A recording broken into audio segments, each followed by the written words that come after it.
It's your boy Redhanded TV. Y'all already know what time it is. Hey, gang, check it out, shorty. Now, y'all already know we back with another video, and I'm back with another sandwich, Jay. Y'all already know, man. Hey, we finna get into today's video, man. Killer girlfriend realizes everything was filmed on 4 grade. She thought she was finna get away with a murder. We ain't going like that, folks. But y'all already know it's your boy Redhanded TV, man. Make sure y'all smash that like and subscribe button and turn on notification bells. 6 p.m. every day, shorty. Y'all already know how we coming. But let's get into today's video, man. Before I gotta get back to work, folks. Hey, what happened? I don't know. Did you just come home? Yeah, I was down the street walking my dog and they shot him. Boy, they be lying real good. 22-year-old Alyssa Blackburn, and she just returned home from walking her dog to find her boyfriend shot and barely alive. That's it. I don't know. I couldn't touch my kid. For real. When deputies arrived, Alyssa would initially claim his injuries were from a violent drive. Bro, she worrying about the dog. She got the dog. Your boyfriend just got shot. She holding on to the dog. By just minutes earlier. But it wouldn't take long for them to start noticing holes in her story. She's frantic. I think she knows more than what she is saying. I said the same thing. I was like, for all we know, she smoked his ass. What deputies didn't realize at the time was that Alyssa Glad them never niggas walked smart. her dog. In reality, she had been right there, witnessing the entire shooting up close. As the investigation began, detectives would uncover a meticulously planned homicide and a tragic conspiracy, with Alyssa right in the middle of it. Bristol got a witness saying they observed a white male run out of the house with a gun. Why are you lying to me? You understand me? Stop. Don't start lying to me. He said, "Look, I ain't gonna shoot you, I ain't gonna shoot you," and he was shooting him the whole time. And it was all over this damn female. It's all over a girl. You literally have one opportunity to talk about this, otherwise you are...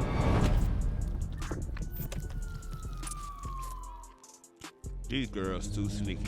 On October 29, 2022, the Escambia County Sheriff's Office received multiple 911 calls from frantic residents on the 1100 block of Medford Avenue. Earlier that morning, a driver in a black sedan had reportedly opened fire on a home in a small neighborhood. Hours later, at around 2:00 p.m., the sound of gunshots would be heard again, but this time followed by a young man's anguished cries for help. Quickly, officers were dispatched to the scene, racing to piece together what had just unfolded.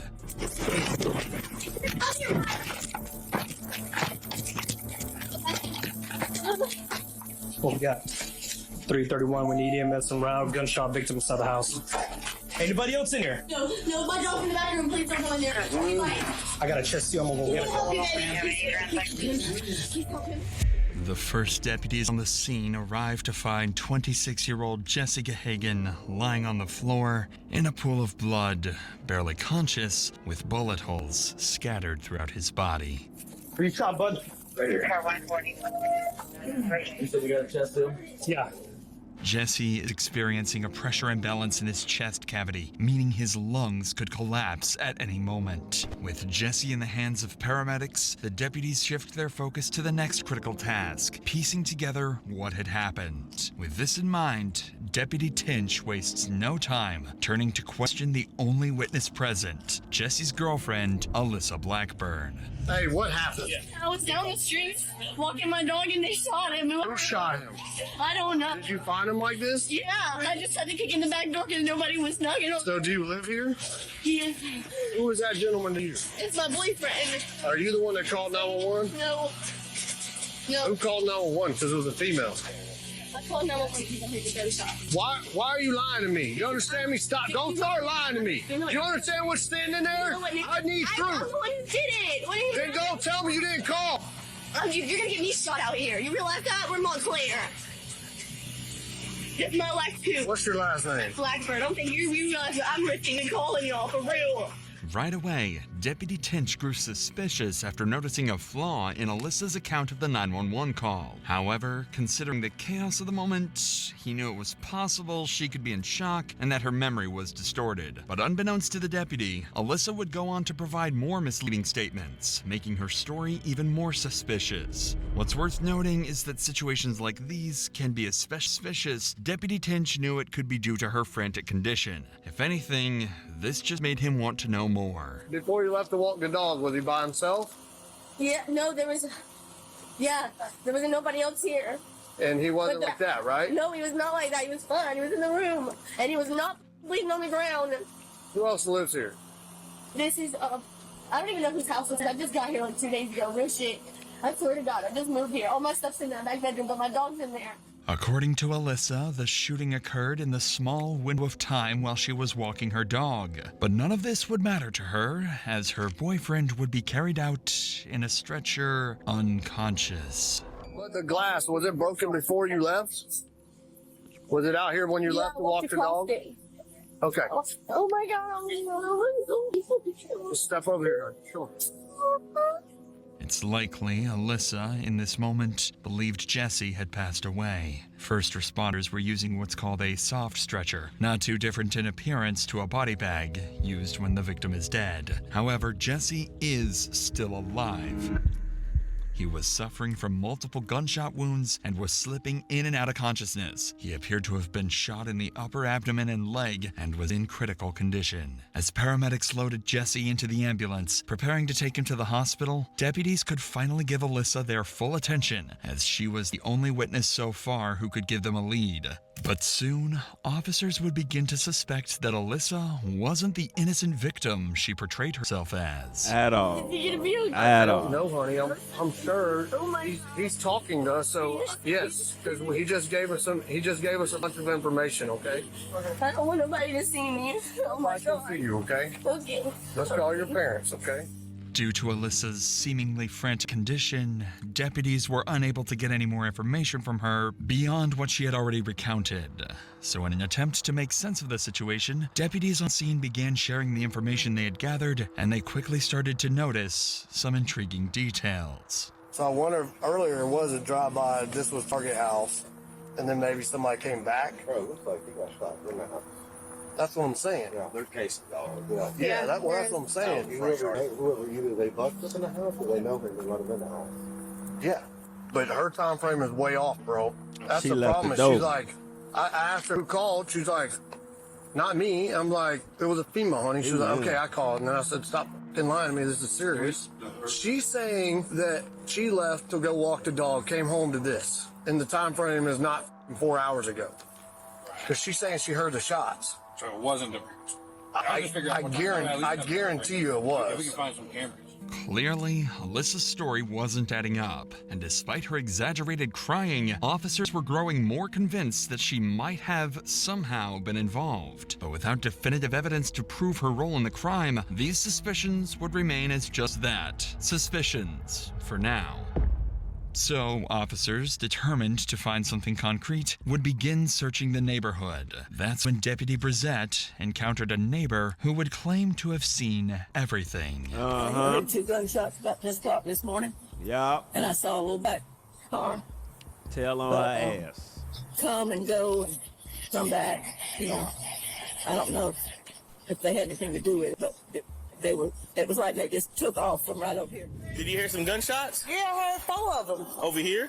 I just seen a black boy and a white boy just get in the car, and I seen the white boy come out with the gun in his hand. What kind of vehicle? It's like a beat up, old school looking Toyota Camry. And he came out the door, he said, I told them just don't want to play with me. Ooh. Was it a black boy or a white boy that got shot? White guy got shot. Ooh, the one that lived there. Tattoos. Yeah. Yeah, that's who. They always going I back and forth. With different people? Mm-hmm. Okay. Yeah. Have you ever seen that cart in the area before, that white guy? Always there. The Camry's always there? Yeah.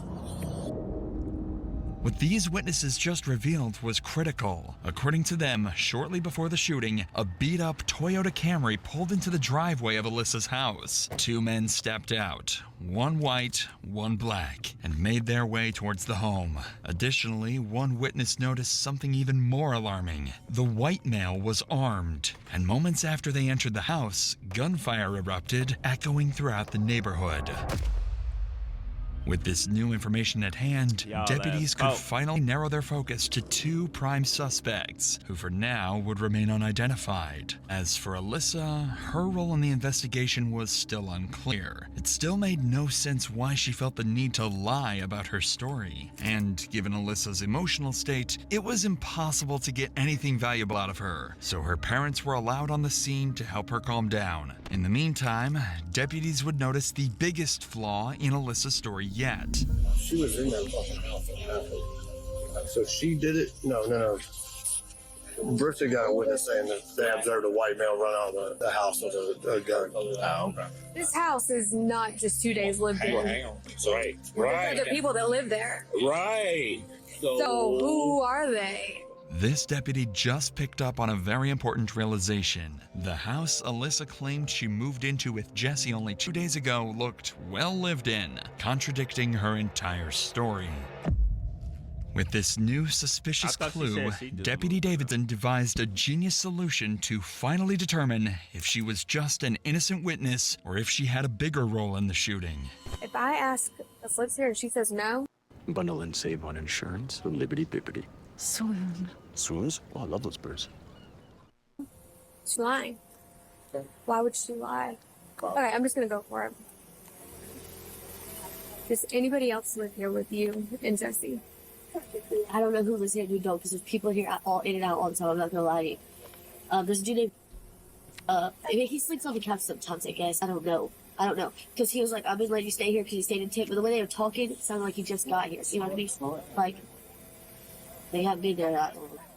Alyssa finally cracks, admitting that one of Jesse's friends was living in the house with them. This is important because he could potentially be another witness to the shooting or even a suspect. Deputy Davidson would go on to press Alyssa for more information about this friend, but to no avail. And with nothing else to go on, deputies reached a dead end in their investigation. Boy, they got Forrest Whitaker on the job. I know this case getting solved. No phone now. So far, they knew that two unidentified men had carried out the shooting of Jesse and fled the scene in a black Toyota Camry. They also discovered that others had been living in the house with Alyssa and Jesse, opening up possibilities for even more witnesses and suspects. Lastly, Alyssa's account of events had proven quite unreliable due to her frantic condition. So with the on-scene investigation at its end, Jesse clinging to life in the hospital, and Alyssa the only immediate witness, the next move was clear. Take Alyssa to the police station for a formal interrogation and get to the bottom of whatever she's hiding.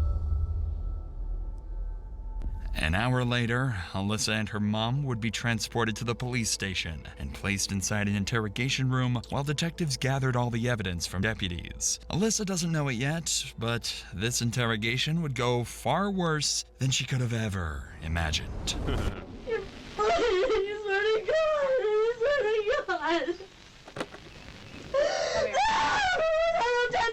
We're going to jail, little girl. It ain't her fault. There's no reason they have to talk to us by themselves. There's a camera in here. There's audio in here. We can hear everything. Yeah. There's no reason they have to talk to us by themselves. You're right. Alyssa realizes she's being recorded and immediately makes her mom aware. It's clear this isn't her first time in an interrogation room. Unfortunately for her, the cameras would turn out to be the least of her worries. Detectives would walk into the room with a clear plan in mind, figure out why Alyssa lied. If they can press her on the details, she might slip, giving them a real shot at actually solving the case. David Preston, you know David? How do you know him? Experience. Experience? Yes. I got in trouble. Only 2 times I've been in trouble. I didn't want to be really. Gotcha.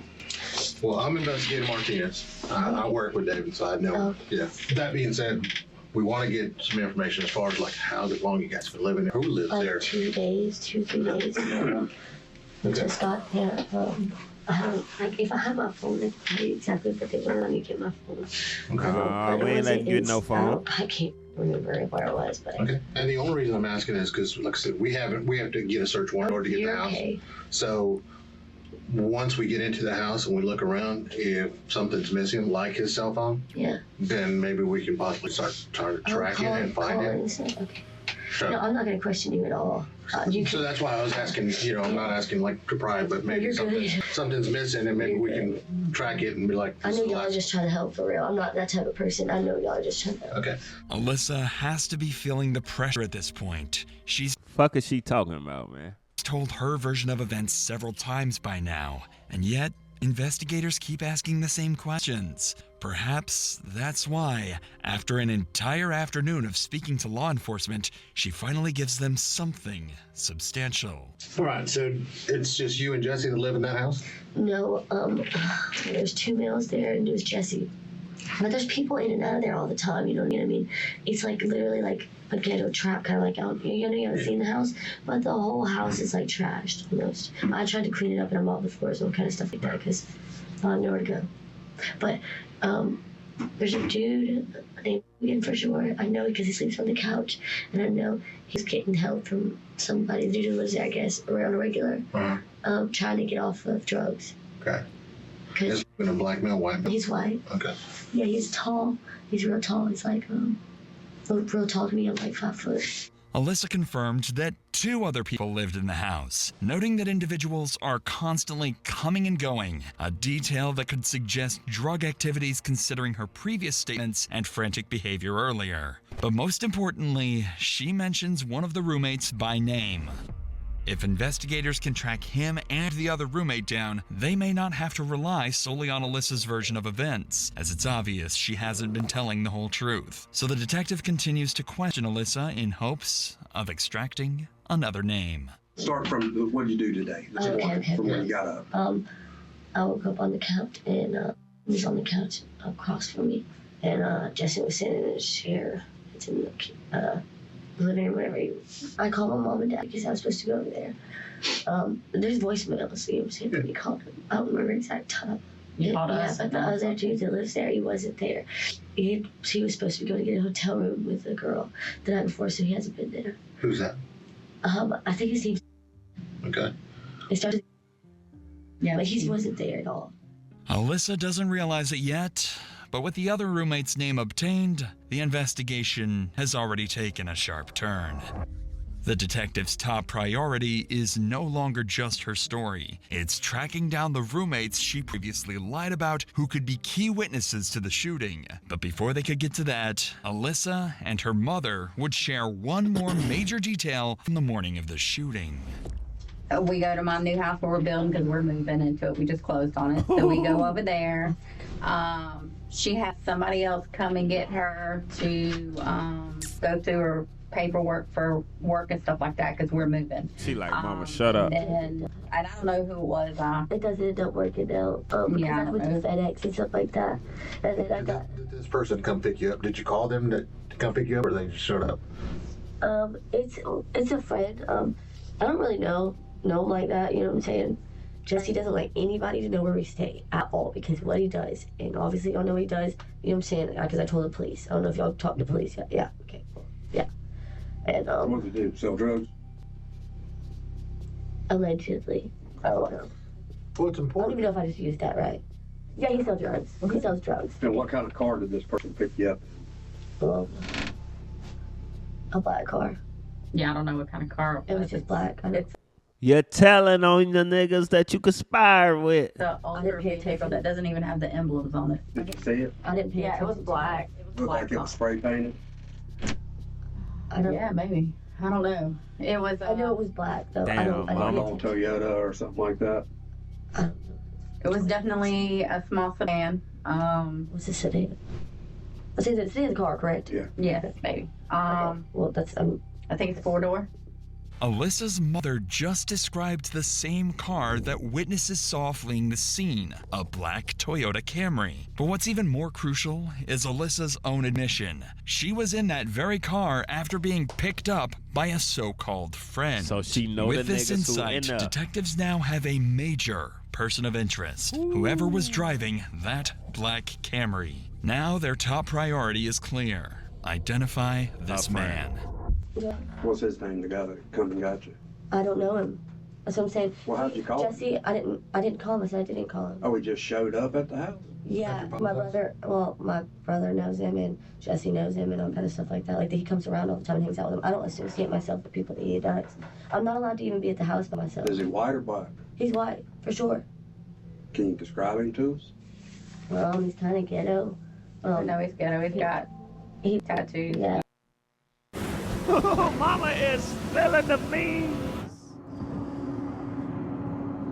Until he's been to Mama death. is spilling the beans. Mama is telling the whole shit. That's why she probably freaked out on her mama earlier. At least like his late 20s.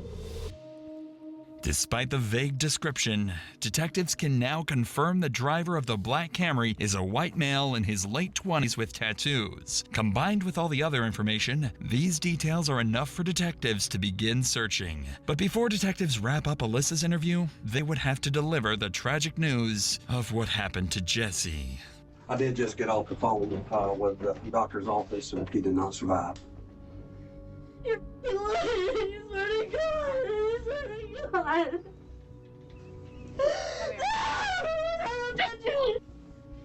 Don't you touch me. Where's my dad? Why he's not here? We can't leave. What the fuck is you mad at your mama for? Cause she just told on your ass. God, he didn't. You swear to God. No. Jesse Gehagen had died. Alyssa seemed truly upset at this You don't want news, your mama, even but you though want she your almost dad. certainly expected his death, as detectives would come to find out eventually. But while it's not officially confirmed, all signs point to one chilling reality. This is, most likely, all an act, and it would be revealed soon. Man.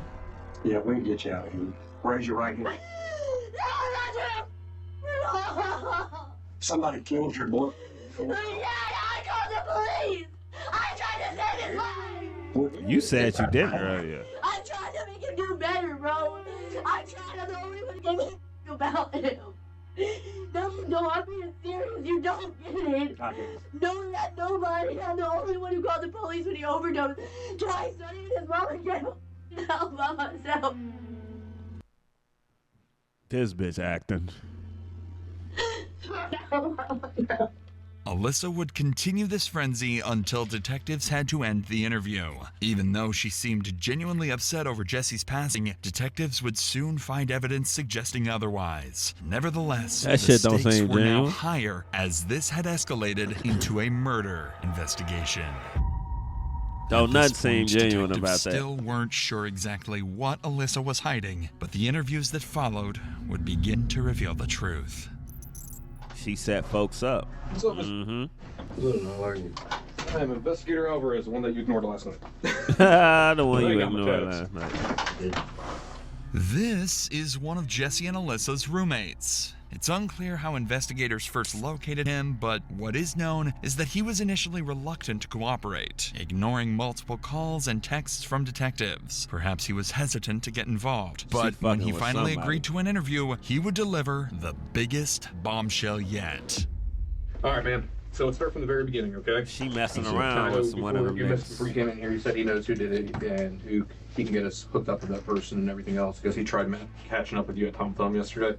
So before we get through all the details, who is that person that actually pulled the trigger? It's Jacob Colville. Okay, who was the black guy that was there with him? I've never seen him before in my life. Okay, if you were shown a picture of him, would you be able to possibly recognize him? Should be able to. Okay.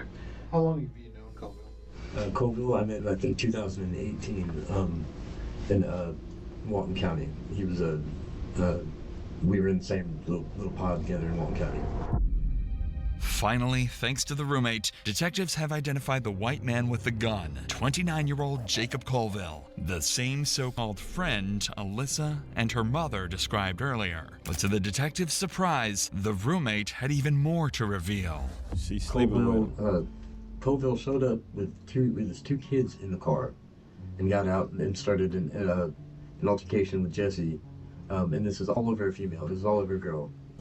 What's her name? Alyssa Blackburn. I guess Colville's in love with his girlfriend or something. I'm not even sure who the girl liked, if she liked either of them or not.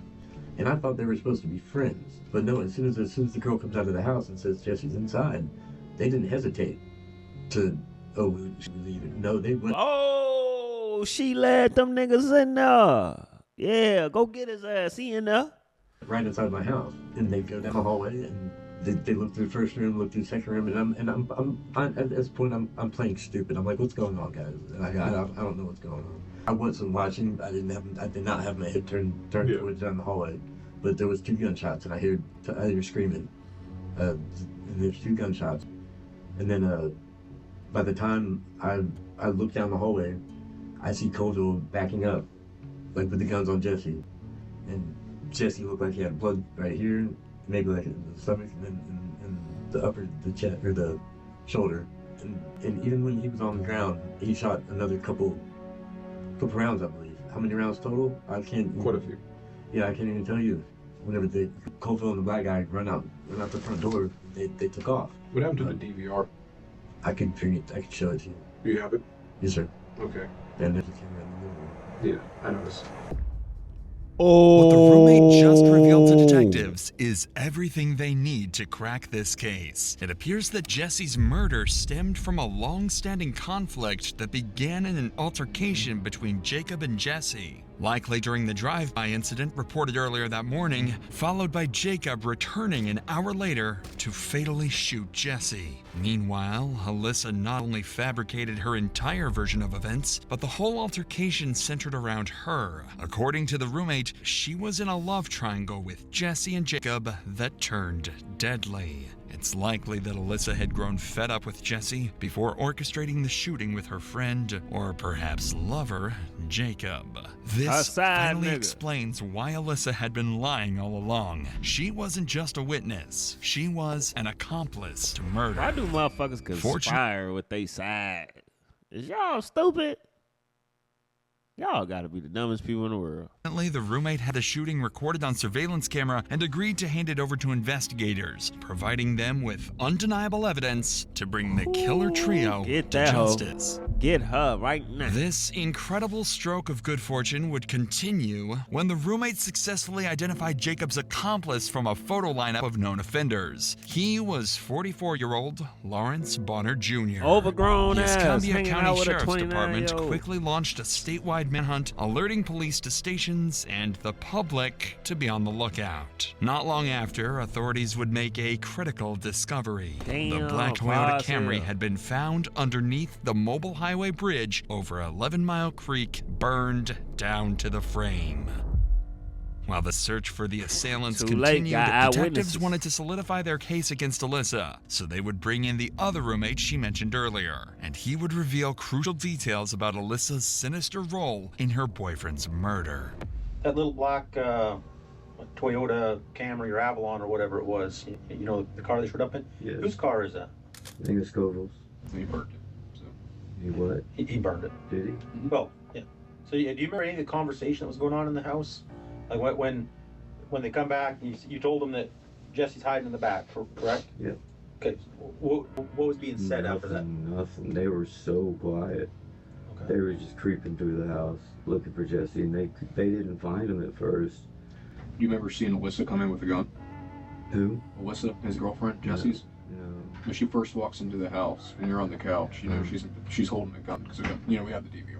Yeah, I did notice that. Colville did say to Jesse, he said, I ain't gonna shoot you, I ain't gonna shoot you, and he was shooting him the whole time. Because Jesse would say that Colville would never shoot him, you know what I mean? Colville shot. You know where Colville might be right now? I have absolutely no idea, man. Well, we already have one of the three, so. Oh, do you? Yeah. One of the three? There's another person that helped them out later. Really? So, At this point, detectives had multiple statements from both roommates that not only implicated Alyssa, but also discredited her alibi of being somewhere else at the time. Combined with video evidence showing her holding a gun inside the house before the shooting, there was no denying that Alyssa was certainly involved in the murder. Lock her ass up right now. of Jesse Gahagan. While shit. detectives were wrapping up the roommate's interview, one of the killer trio, Lawrence Bonner, was arrested after deputies surrounded his residence. He was brought into the interrogation room. Niggas commit a murder and just go home like nothing happened. Come on, dumb criminals. Directly across from this one. Detectives didn't waste any time with Bonner and would immediately confront him with video evidence to make him give up Jacob's location. We want to know why he reached out to you, what he told you, because we already know you participated there. We know you didn't pull the trigger. But at this point, you literally have one opportunity to talk about this, otherwise you are, and I'm going to be very straight with you. And if you want to see the video. Yeah, we'll show you the video if you want to see it. Let me see it. Okay. He said, yeah, let me see it like they ain't got it. They just asked if I wanted it. Perfect. How is this going to help me, though, man? Why? Because you didn't pull the trigger. I mean, I see your face in there. But I'm still... I mean, you acting like, what the going on? I'm still going to end up going to jail. You are going to go to jail, but the difference is whether if you decide to be honest and to help out, and then hopefully the courts will show leniency that you've helped out and you've been honest, that shit went down fast or however it went down. But not saying nothing, that video makes you look guilty as hell, bro. It's cute. Boy, you know it's a video. You ready? He looking for him, ain't found him yet. Oh, there you go. Oh, he dropped his pistol. Trying to get on. You're like, what the here, hold this gun. There you go. Now give me that gun. There you go. Oh, let me go ahead and finish I don't him even off. want to see no more. By the time I see you got a video, I know I'm dead. The right's cold. I know I'm cold. Ain't nothing else to watch or see. Snap. Snap. No, wait, he's not done yet, though. Oh, shit, my gun. Let me get it. Oh, damn. Oh, let me give him one more, which he did right there. So now you know we're not bullshitting. Which Hey, can I talk to my girl, man? And I'll talk to y'all, man. Now that Bonner understands the gravity of his situation, he agrees to share everything he knows with the detectives, starting with what the three of them did to Jesse. I really don't know him. But you know him by sight. You've seen him around. I seen him around. You know, he offered me a ride. I took the ride, right? Yeah, we put up at the house. The girl in the car, she was just like saying that the dude was selling, but something about the busted the windows or some shit like that though. And then old girl, she's knocking on the door trying to get in. Yeah. And then she comes back to the car and she throws something in the car and then she goes and walks her little dog. And then the rest of it's self-explanatory. We see the shots that happen and all that. Y'all walk back outside and y'all get in the car. And where's the girl? Does she get in the car with y'all? Yeah, she had no man up. Okay. Bonner had just admitted his role in the shooting, going so far as to confirm that Alyssa had been present the entire time. Ooh. Under pressure from the video evidence, Bonner would eventually confess to something even more damning. He had provided Jacob with the gun used to shoot Jesse. With that admission, Bonner officially became an accomplice to murder. Investigators would wrap up Bonner's interrogation and book him into jail. One member of the killer trio was down, 2 more to go. A week later, on November 5th, authorities tracked down Jacob Colville in Eustis, Florida, attempting to This evade nigga capture time. disguised in Get a up out of wig, glasses, and makeup. But his cover didn't last long. An officer He recognized him, initiated a traffic stop, and took him into custody. How the fuck you recognize the man with a wig on? That's some good police work. Apprehended, Colville was found with a loaded handgun and drugs in his car. He would reportedly state, "I don't regret it," when inquired about the murder. As for Alyssa, a warrant for her arrest was issued, and she was quickly apprehended, held in county jail without bond. Yeah, While the killer get her trio's ass. exact motives remained unclear, investigators determined that Colville, Blackburn, and Bonner were driven by a mix of personal vendetta and criminal intent. Their actions were likely tied to drug dealings and internal betrayals within their circle, leading them to see Jesse Gahagan as a liability that needed to be eliminated. Nearly 2 years later, in June 2024, Colville was sentenced to life in prison for the first-degree premeditated murder of Jesse Gahagan. That's what I'm talking about. Meanwhile, Lawrence Bonner and Alyssa Blackburn were also charged as principals to first-degree murder. As of this writing, both remain in jail awaiting trial. If convicted, they too will likely face life in prison without the possibility of parole. Yeah, lock them niggas up. Man, you gotta watch who you trust, man. Can't just have people around you, man. People be envious of you and you don't even know, man. Dude's supposed to be your good friend and he over here plotting with your girl. He in love with your girl and all that stuff, man. That's crazy, man. Moral of the story, man, you niggas need to not conspire with your side, man. How you put your side before you put your main, folks? That's crazy.